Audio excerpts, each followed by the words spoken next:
chilly day today, Ruby. But we're walking and talking. So, Ruby, what if I told you that about 6 months from now, not tomorrow, but about 6 months from now, all of the digital marketing that you're doing with ad farms and ad platforms and things like that, other than Google and Facebook, Meta, those two platforms are going to take all your data away. All your customer insights, all your demographics, all the things that you need to make better decisions about your customers using marketing. It's kind of going away. Well, guess what, Ruby? That's happening.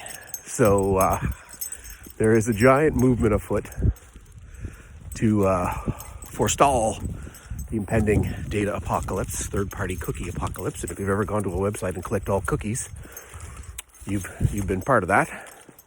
We all have.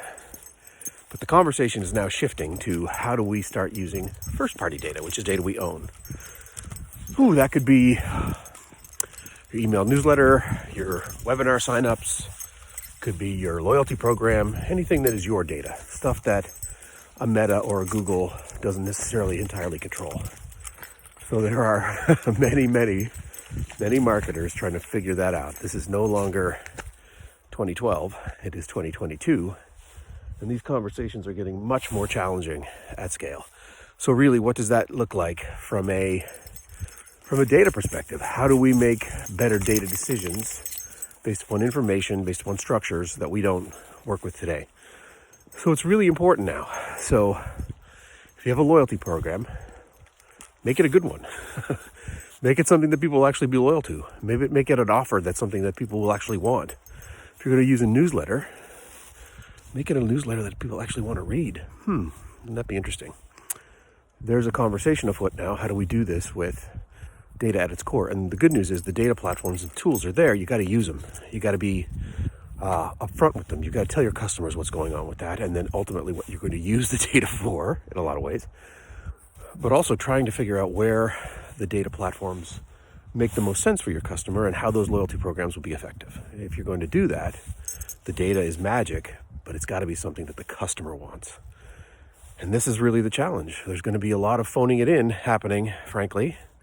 I use the terminology phoning in your marketing all the time.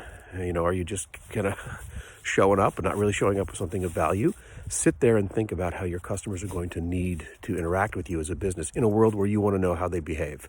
Having a loyalty program is great. Having a loyalty program data is great. Having a loyalty program that tells you how they're actually behaving and operating and redeeming things is even better.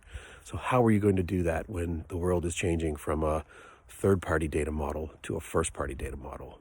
Really time to think about that now, because again, the clock is ticking, and Meta, Facebook, and Google are not going to change their minds. This is happening. So how do you make it the best decision for your business so that, again, you're not scrambling to do this at the last minute and then, again, phone it in.